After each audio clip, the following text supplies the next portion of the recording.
Tired of the everyday grind? Ever dream of a life of romantic adventure? Want to get away from it all?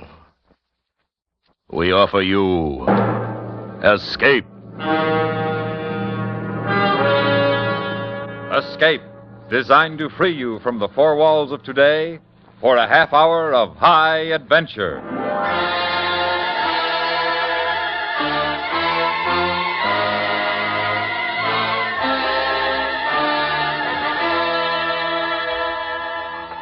You are standing in a lonely forest clearing. The dawn turned gray by the creeping fog.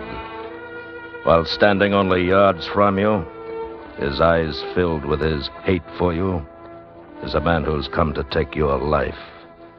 Unless you first take his. Listen now as Escape brings you The Second Shot, a story based on the classic tale by Alexander Dumas.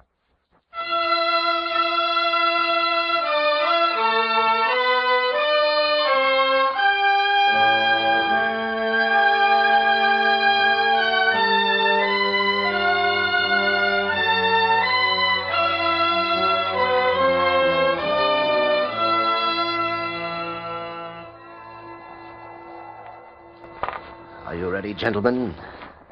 Ready? Yes. Get on with it.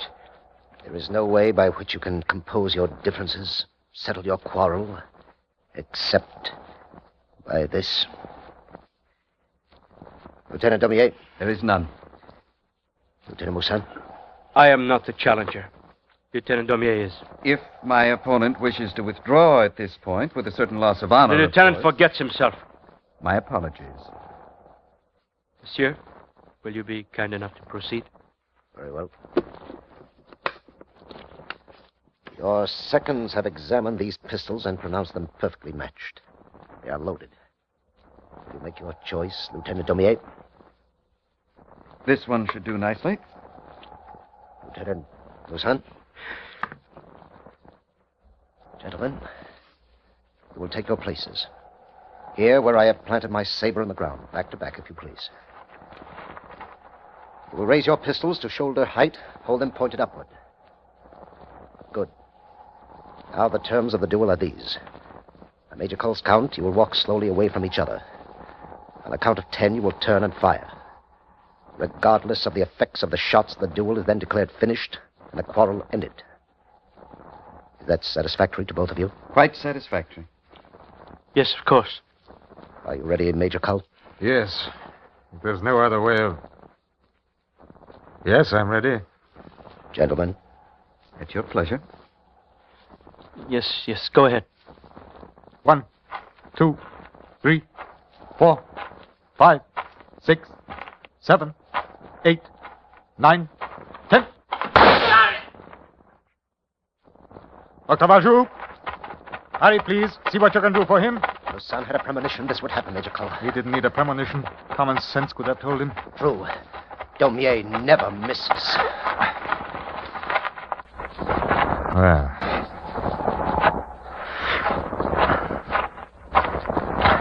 Is he dead, Major?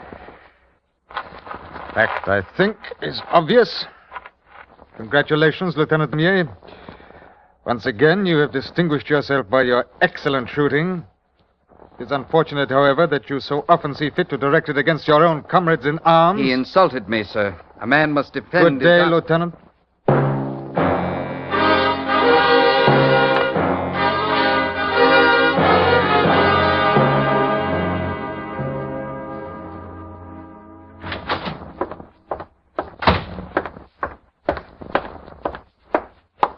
Lieutenant Daumier reporting as requested, sir. At ease, Lieutenant. Let me see here.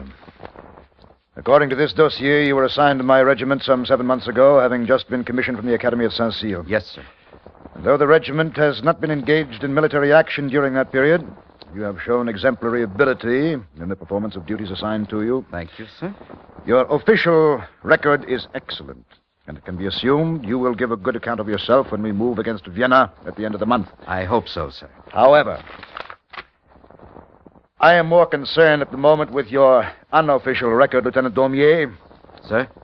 1 week after your assignment to my command, you challenged Subaltern Mikolov to a duel and shot and killed him. He insulted me, sir. 6 weeks later, you challenged Lieutenant Deville to a duel, shot and killed him. But I was only 2 months after that, Captain Morancy, your bullet smashed his shoulder, and he was forced to retire from the service. 3 weeks ago, your victim was Lieutenant Leclerc, who still lingers in the hospital. Does the colonel know that all Now, those this morning, near the forest of Marengo, you shot and killed the leader of my 8th platoon, Lieutenant Musin. The duel was conducted fairly, sir. It was murder. You're a dead shot with a pistol. Those men didn't have a chance against you. Then they should not be so free with their insults, Colonel. A gentleman has the right to defend his honor. Lieutenant Daumier, if all you know of honor is what you have learned on the dueling field, then I fear your education has been arrested at a very primitive stage. I resent your implication. If you care to withdraw your remark at once, perhaps Lieutenant, attention! Yes, sir. Lieutenant Daumier, you were on the point of issuing a challenge to your commanding officer while standing for an official interview. You were aware of the penalty for such an action, are you not? Yes, sir, the guillotine. Lieutenant, in 7 months I've lost 5 men. Excellent officers, all of them. Sacrificed to that exalted sense of honor of yours. Well, there'll be no more of it. You understand? But, sir, if you persist in this career of mayhem, if you challenge another man of this regiment, I will convene a court of inquiry. If that court should find your provocation insufficient, and I am quite sure that it would, I will have you stripped of your commission and thrown out of the army. Is that clear? Yes, sir. Any questions, Lieutenant? With the colonel's permission, yes. The colonel has mentioned the penalty for challenging one superior officer under official restraint.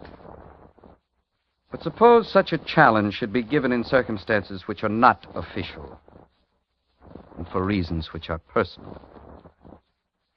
In that case, there is no penalty, Lieutenant Daumier.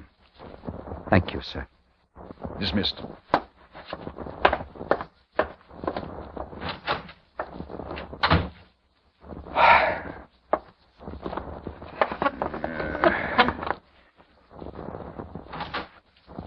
Mind if I step in, Colonel? Of course not. Come in, Major. Saw Daumier leaving. He was boiling. What did you do to him? Tried to threaten some of that boyish nonsense out of his head with somewhat dubious success, I'm afraid. He has that hellish temper, all right. He was in one of my courses at Saint-Cyr. He needs a campaign to settle him down. You'll get it. The orders are confidential, but the little corporal arrives in 2 weeks. Ah. We move against Vienna the week after. Good. The regiment needs shaking down. Confound it, Major Cole. Daumier is worth saving if there's any way of doing it. He could be the best junior officer in the regiment if he'd only grow up. If he could only develop the slightest maturity. Now, do you realize that I am barely 12 years older than he is? It's the campaigns. Italy, Egypt. You had to grow up. Wait till we move against the Austrian army. That'll settle him down. I hope so. Oh, by Well- the way, Colonel, you recall my telling you of a niece of mine? Marianne? Yes. Well, she's here. Came up from Saint-Cyr this afternoon for a surprise visit. I wondered if you'd care to join us at dinner tonight. Of course. Well, then it's settled. Forget about Daumier. He'll straighten out in time. Possibly. If he doesn't destroy himself first. Or someone else. Or someone else.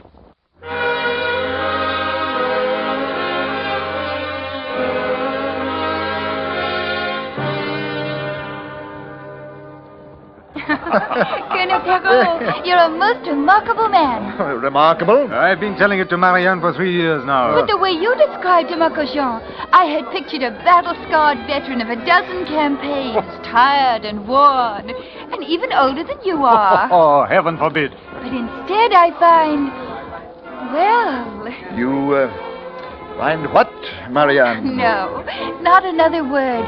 I fear I may have said enough now to turn your head. Oh, I rather think you'll find his head a bit more firmly attached than those of the cadets you know at Saint-Cyr. Oh, Uncle Jean, what a thing to say. Captain D'Autrec has just come in. There's a matter I'd like to see him about, if you'll excuse me, sir. Yes, of course, Major.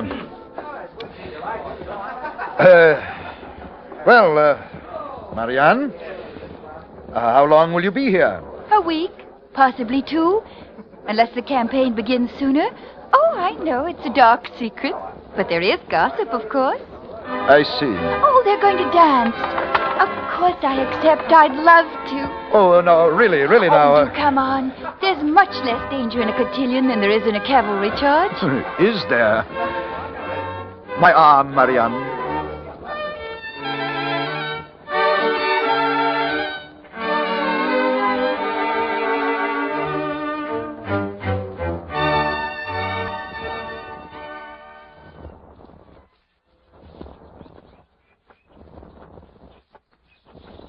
And that thin blue line far across the valley there, almost hidden in the haze.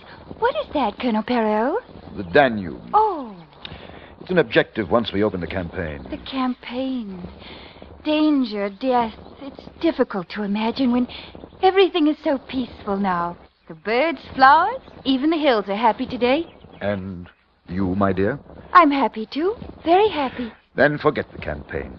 Today it doesn't matter. And what does matter today? You I? must have known it. I'm not experienced at hiding such things. Marianne, I think the carriage driver is anxious to leave. the devil take the carriage driver. Why, you're more impetuous than a cadet. Where you're concerned. It's getting late. Marianne, No, please. We only met 3 days ago. a week then. Will a week be long enough, my dear? I think perhaps it will. Ask me then.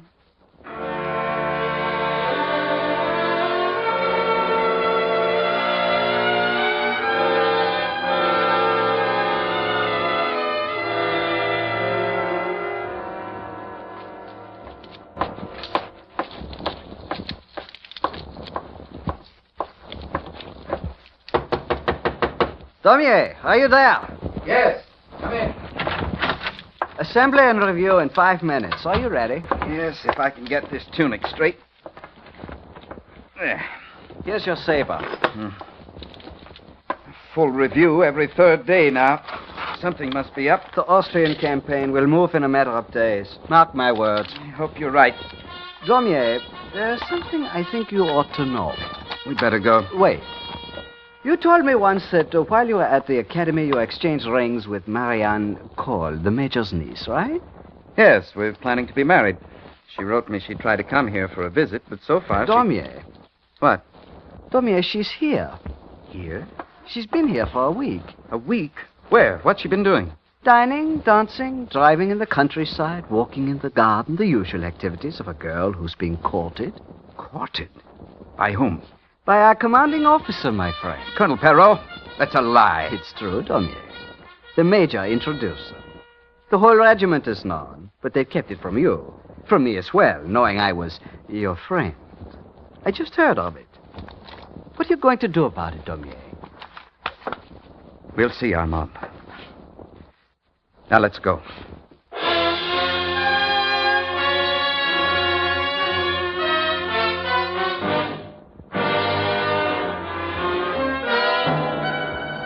You are listening to The Second Shot, tonight's presentation on Escape.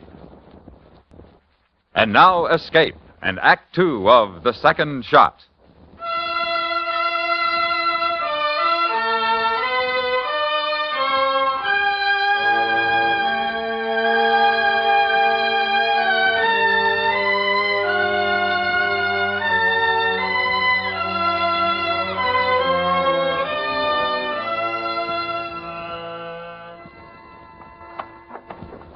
Are you leaving us, Major? If you will excuse me, yes, it's bedtime for a man my age. Good night, Uncle Jean. Good night, my dear.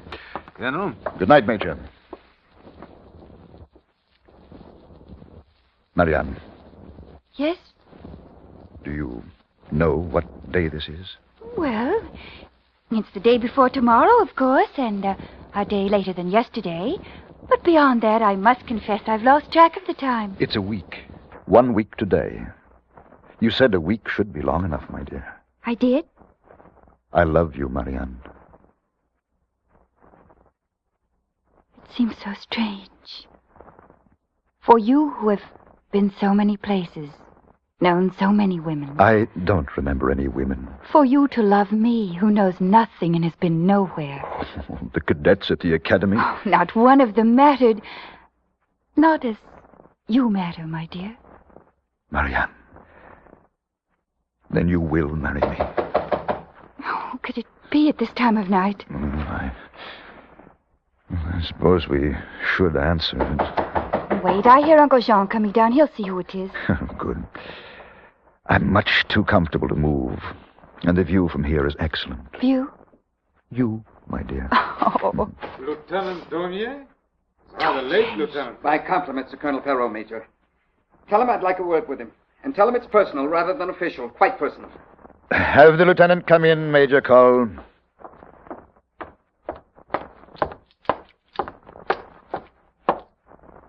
I gathered from your remarks to Major Cole at the door that you are not here on official military business. The Colonel has an excellent sense of hearing. It's too bad his sense of decency is not equally admirable. Lieutenant, may I remind you that you're addressing your superior officer? I am aware of it, Major. Then while you're in my home, you will conduct yourself in a manner proper to your rank. My manner is proper enough for a man who's been grossly offended.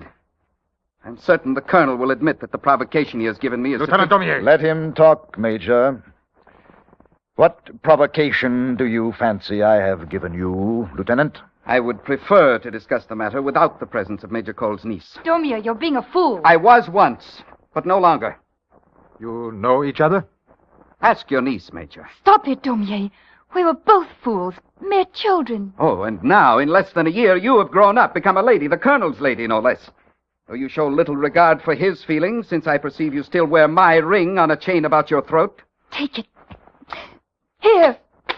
Each day I've meant to give it back, but I put it off. It meant nothing. It meant a pledge of betrothal once. Shall I remind you of the circumstances, our children's words, our children's actions? Marianne, I must add my request to the lieutenant's. Will you leave us alone, please? Yes. Will you go, my dear? Very well, Uncle Jean. Colonel Perrault,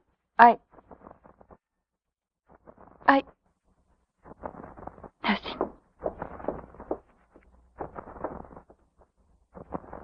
Lieutenant, were you implying some sort of understanding between you and Marianne before she came here to visit? Is the Colonel trying to imply he was not aware of it? I was not. You lie. Lieutenant. Never mind, Major. I think our young friend hardly knows what he's saying. Then you choose to ignore my insult? Well, I will not be so lenient, Colonel Perrault. Captain Armand will call at your quarters tonight and arrange the affair. A duel? You are challenging your commanding officer? With the Colonel's permission, of course. Naturally, he can refuse to accept. I accept. No, Colonel. I shall expect Captain Armand at my quarters later. Colonel Perrault. And now, Lieutenant Daumier, you are a fool. A brash, unreasoning young fool. I'm telling you that quite officially. Dismissed.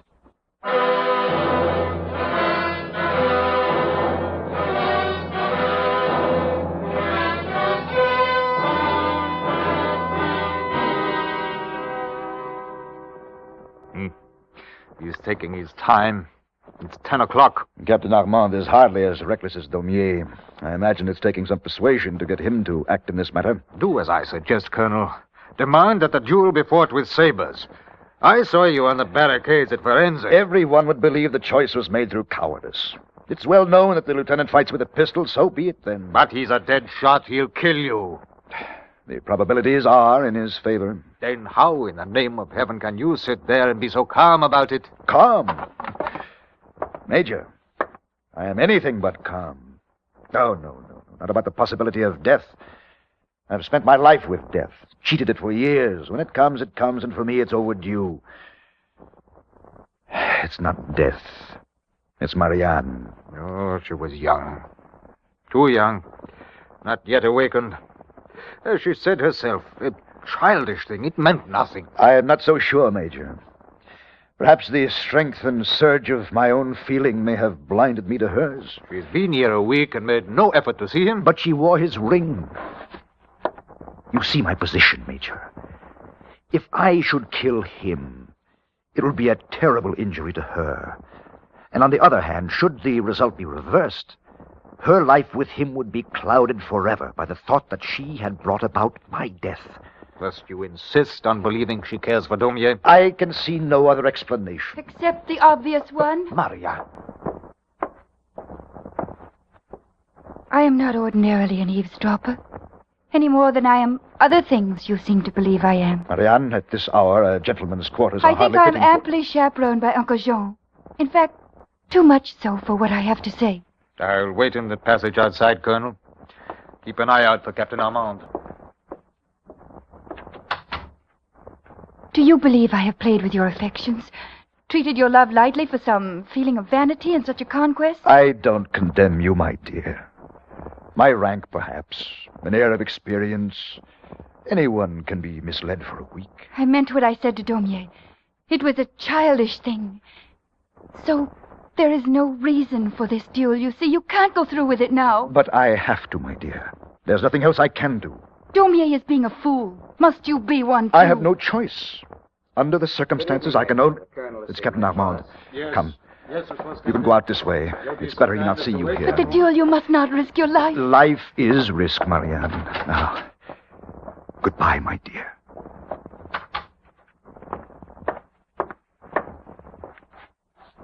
Come in, Captain Armand.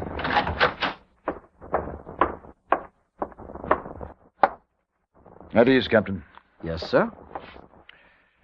Major Cull here has kindly agreed to act as my second.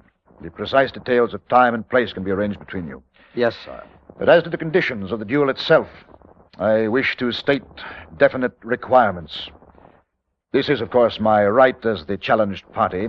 Lieutenant Daumier has instructed me to accept whatever conditions you may impose, sir. Good. And here they are. Dueling pistols, of course. Very good. The distance? 2 paces. 2 paces? Correct? Colonel, are you sure of what you are saying? 2 paces? It is impossible to miss. Each of us shall take his position and aim at his opponent, and may fire his shot at will after the count of 3. But I... Now, a final condition, Captain. One of the pistols will not be loaded. I hardly know what to... Colonel, it means certain death for one of you. For the one who draws the empty gun. Leaves everything else to chance. Better so than leave it to the lieutenant's marksmanship. Well, Captain? The Major is right.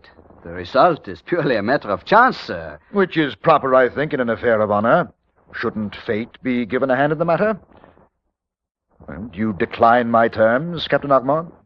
No, we can't decline. It's your right. Very well, Colonel. On behalf of Lieutenant Daumier, I accept.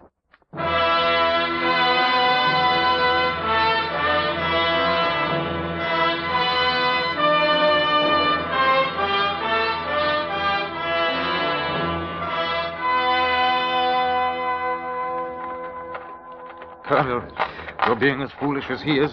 Stop now before it's too late. I think it's too late now, Major Cull. It appears they're all here ahead of us. It can only mean tragedy no matter what happens. Morning, gentlemen. Yeah. Monsieur Dautrec, I understand that you are to officiate. If the colonel pleases. Of course. Pistols are in this case. I've already seen to the loading. Do you know which is the loaded gun, Colonel? It doesn't matter, since Lieutenant Daumier will have first choice. Quite so. Will you choose your weapon, Lieutenant? I will.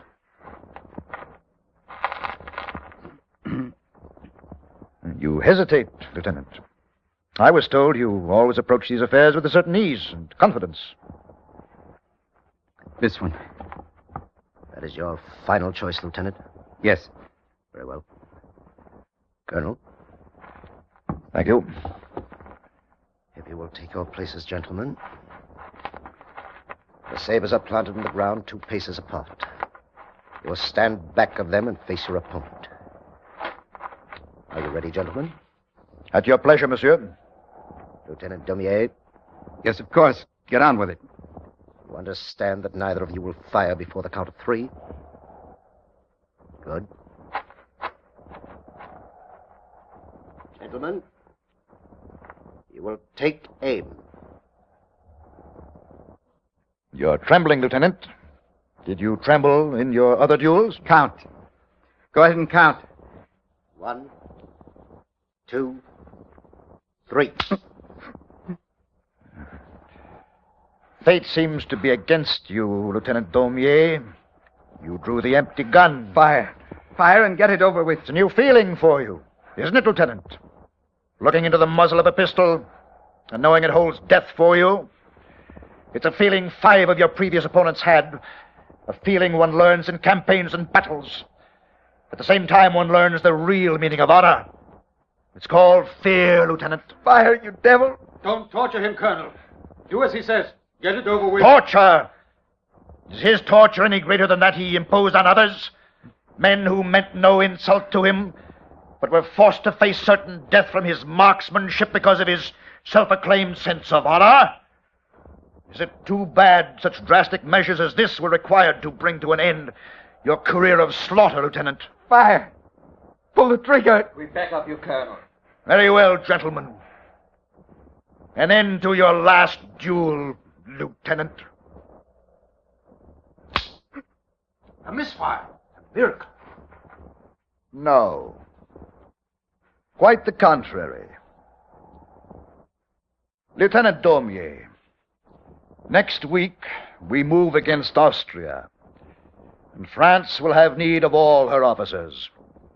I did not wish to waste your life or mine. Neither of the pistols was loaded.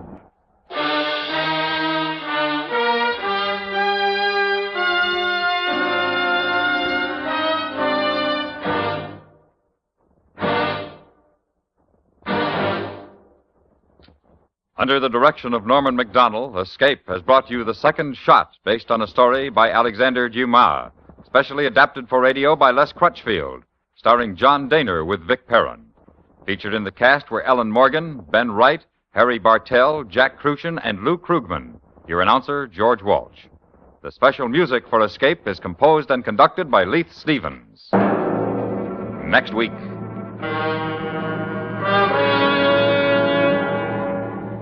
You are standing at the entrance of a walled Arab town. While behind you, coming slowly through the night, are the shuffling footsteps of a blind beggar who will lead you into a harrowing world of darkness and terror. So listen next week when Escape brings you Kathleen Height's terrifying story, The Return.